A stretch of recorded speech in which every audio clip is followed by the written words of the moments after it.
welcome back to Football League World TV. We've got the EFL Transfer Zone coming up this afternoon, where we're, of course, in the middle of deadline day, so there is loads to talk about right across all three divisions.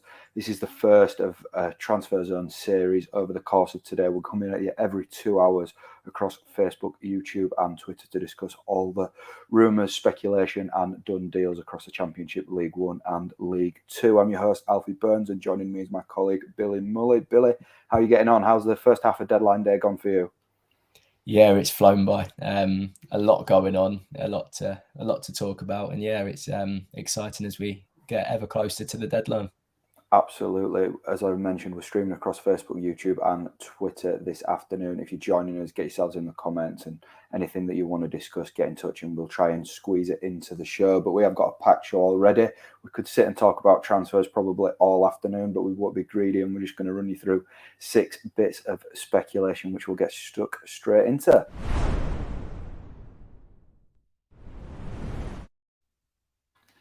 First up then, Kieran Clark, with reports suggesting that Middlesbrough have made a late move to sign the Newcastle United centre-back. Newcastle are obviously very busy in the Premier League today, and Dan Burn is reportedly on the cusp of joining the Magpies from Brighton, which might free up Clark, with Middlesbrough eyeing a move. Billy, your reaction to this, first of all, do you think Clark would be a good signing for Boro?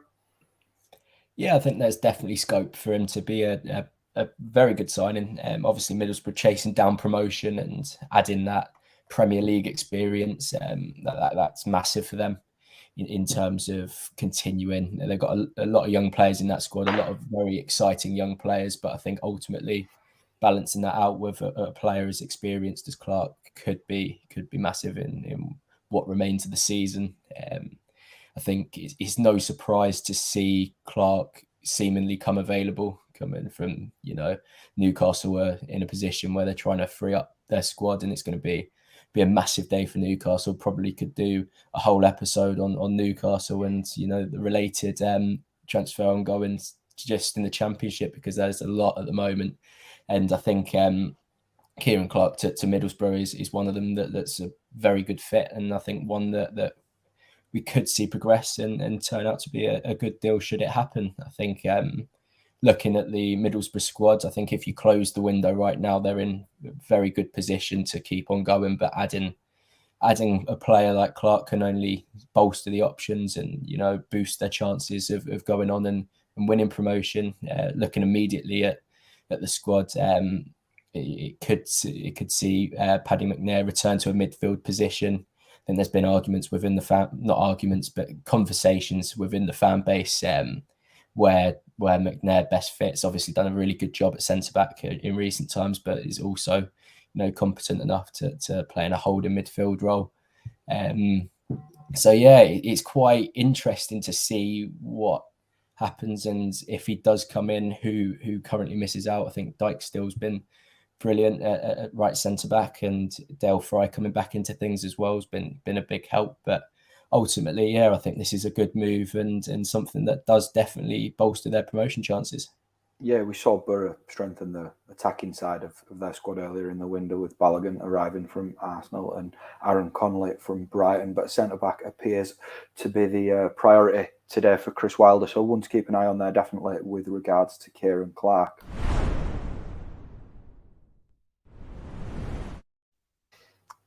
Boro's promotion rivals Blackburn Rovers had inquired about Crescencio Somerville of Leeds United, but reports this morning have suggested that Marcelo Bielsa is standing in the way of Somerville's exit.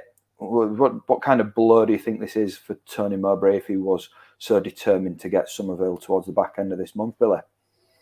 I think given normal circumstances, and if Tony Mowbray hadn't been dealt so many injury blows and player unavailabilities that he has, it wouldn't have been too big of a blow. But they've got a lot of players out at the moment. Brereton Diaz, of course, returning, but the likes of Dolan, Makande, even Pickering, Ian Poveda as well. And I think we're still waiting on Sam Gallagher after an injury at Luton at the weekend. So in that respect, then yeah, it might be a bigger blow than initially thought. I think Somerville was a brilliant player who would add a lot to Blackburn, but at the same time, the players that Blackburn do have at their disposal, and the rumours that are still there at the moment, I think it still makes for an exciting window. And yeah, I think he's not going to be the biggest blow in the world, but at the same time, he does bring that quality, and I think we've seen it in the league shirt in glimpses this season, and I think with the under-23s as well, that he is a player that brings a lot of excitement and would obviously be a very good player at championship level. But yeah, I think the ultimate message here is that Blackburn, I think, should have enough, and as they keep welcoming players back from injury, I think they should definitely have enough. Yeah, a big day for those at Ewood Park, given Blackburn's position in the promotion race. So it'll be interesting to see what Mowbray can pull out of the hat later on this afternoon.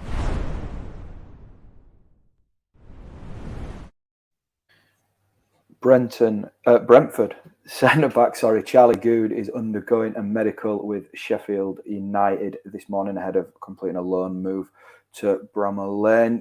What's your initial thoughts on this one then, Billy? Yeah, certainly an interesting one.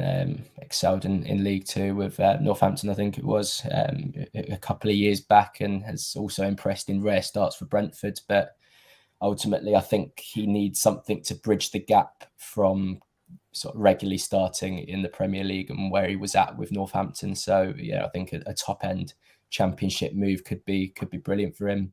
You look at current options that Sheffield United have at the moment, and that they've been there for it seems a lifetime. That they're very good defenders, but it's an opportunity to recruit someone that's maybe a little bit more athletic and also as comfortable on the ball as they currently are. So it's certainly an interesting one. I think this is massive for Brentford to get Good to a club where he'll be playing quite regularly, because he's still 26. He's still probably got a big future at Brentford. So ensuring that he does get the sufficient minutes to justify going to a club like Sheffield United, I think that's got to be the priority. And yeah, it could be one that's reaps rewards for all involved. Absolutely. I mean, I think as well from my point of view that Goode's going to be a good fit for Heckingbottom's wing back system there. In terms of getting on the ball at centre back. Would you agree with that, Billy? Yeah, I think having a player, he's obviously a very competent defender, a trusted defender, reliable. So it does give those sort of flying wing backs more attacking freedom.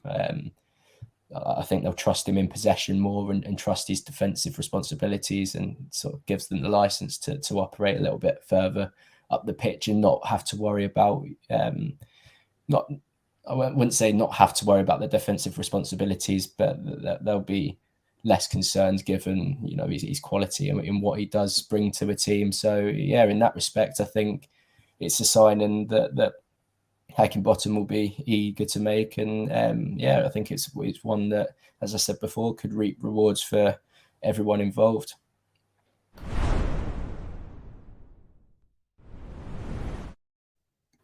On to a done deal in the Championship now. In the last hour or so, it's been announced that Huddersfield Town have agreed a deal for Jamal Blackman to join the Terriers on a deal until the end of the season, after Blackman, the goalkeeper, has had a stint in the MLS.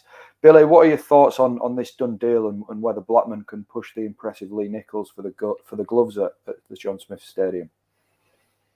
Yeah, again, it's going to be difficult to sort of dethrone Nichols from his starting spot at the moment. I think he's had a good start to the season, and he's progressing at a good rate. But yeah, I think it's good. It's a good one to boost competition levels. I think he'll push him all the way. Obviously, last season he played a large enough part of Rotherham's season. Again, I think he was pushed all the way, but I think overall he did accumulate more starts than he didn't. So in that respect, yeah, he's a player that can come and do it at championship level and bolster the competition levels. And I think whilst at Rotherham he did impress in spells, and it's just ensuring that he does that on a more regular basis. And I'm sure he will get his chance at Huddersfield. It's just ensuring that he takes it when it does come. As you say, Nichols has been brilliant this season, a real bright spark in Huddersfield season. And Yeah, I think in terms of increasing these competition levels, I think that's going to be massive.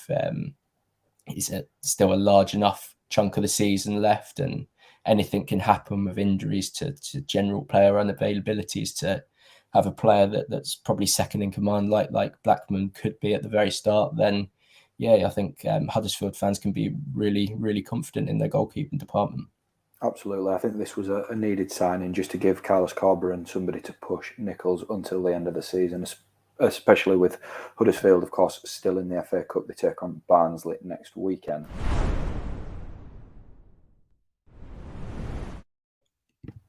The next piece of news has been widely reported, but Bournemouth appear to be in the driving seat to sign Todd Cantwell from Norwich City. I think this is going to be a little bit of a statement deal if the Cherries can get this over the line. Billy, I'll sort of shape this question a little bit differently, but the race for the top two in the Championship looks like it's going to be, really serious during the second half of the season. But does somebody like Cantwell arriving at Bournemouth potentially swing it in their favour? Certainly, yeah. I thought last year would be the last season we'd see Todd Cantwell in the Championship, given how much quality he has, how high the ceiling is for him. But it hasn't quite panned out this season, and especially under Dean Smith at Norwich. So yeah, a loan spell in the Championship looks incredible, and to a side like Bournemouth, yeah, it really, really does. I think it does push it in their favour. A player that linked up very, very well with Teemu Pukki last season, and I guess he's got a similar striker in Dominic Solanke in terms of incredible ability and confidence, and sort of general link-up play as well. I think they're quite similar in the way they operate. So yeah, I think that Todd Cantwell can sort of be that creative spark that Bournemouth need to go and win more games. Often seen it this season, edged out of games, or picked up a draw that could have quite easily been 3 points. So I think that kind of signing is what Bournemouth need, and I think Bournemouth are they could be a very busy team this afternoon and going on into the evening as well, and it'd be very, very interesting to see what their starting 11 could be like the next time they play. Yeah, absolutely. I think we could have made this lunchtime show all about Bournemouth if we wanted. Cantwell, of course, got 6 goals and 6 assists last season for Norwich as they stormed to the Championship title. So I think if he can have any kind of impact like that for Bournemouth, then they are going to be not too far away from promotion come the end of the season.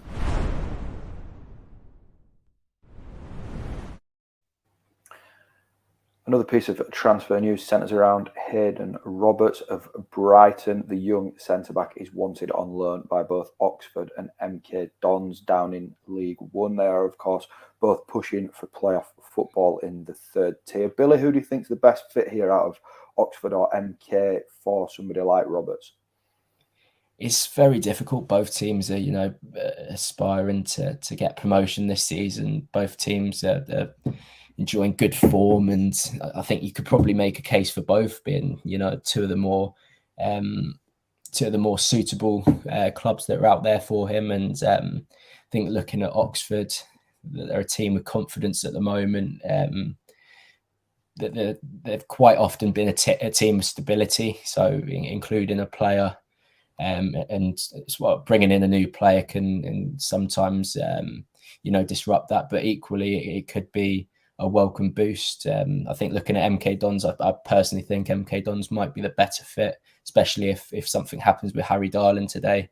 If Harry Darland does go to the Championship or even beyond, then yeah, I think that would make MK Dons definitely the best suitor. But the way MK Dons play, they've got a lot of youthful players with a lot of quality, and Liam Manning trusts them all the time. We've seen that with Matt O'Reilly. We've seen that with Peter Kioso, Scott Twine. So the list is endless this season because MK Dons are a very youthful but very good quality team. Sorry. So yeah, I think MK Dons for me has to be the best option for him. Obviously, a 19-year-old centre back coming through Brighton having some of the brightest centre-back options. You think of Leo Ostergaard, another one that looks like he could be a brilliant centre-back in the future for them, and Jean-Paul Van Heck as well. So yeah, coming from a good line of centre-backs in the Championship, and this could be a very good move to to League One for, say, MK Dons or Oxford, whoever ends up victorious, and provides both defensive lines with that sort of athletic nature. And coming through the academy these days, you have to be a very technical centre back coming through. So I think that's another bow that he can add. So I think that's some very good business for whoever does end up victorious. Absolutely. Roberts is certainly one to watch over the course of today.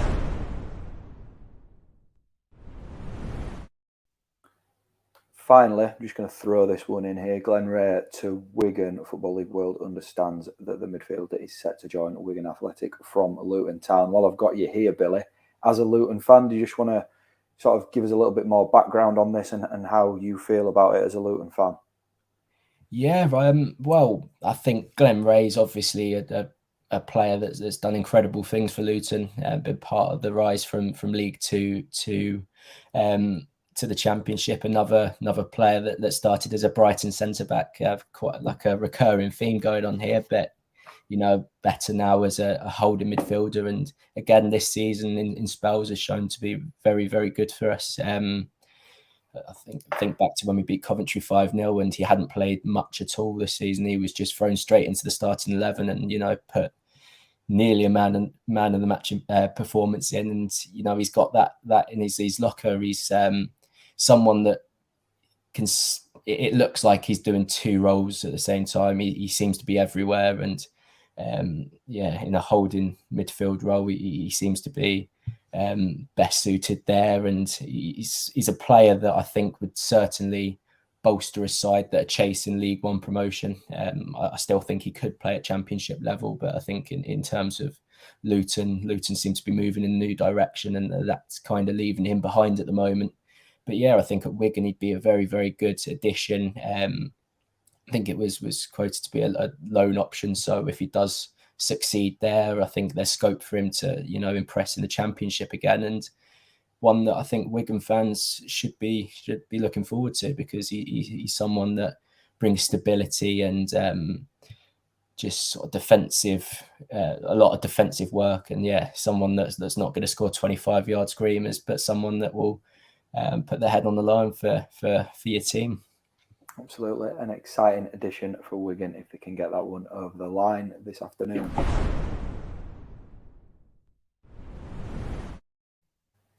Right, that concludes this lunchtime's episode of the EFL Transfer Zone. Thanks to Billy for joining me and anybody that's got involved with the comments and joined us across Facebook, YouTube or Twitter. We're back at 2:00 with another Transfer Zone. So, there's going to be plenty developing over the next couple of hours. So plenty of fresh content there to discuss. So please do join us for that. And until then, take care.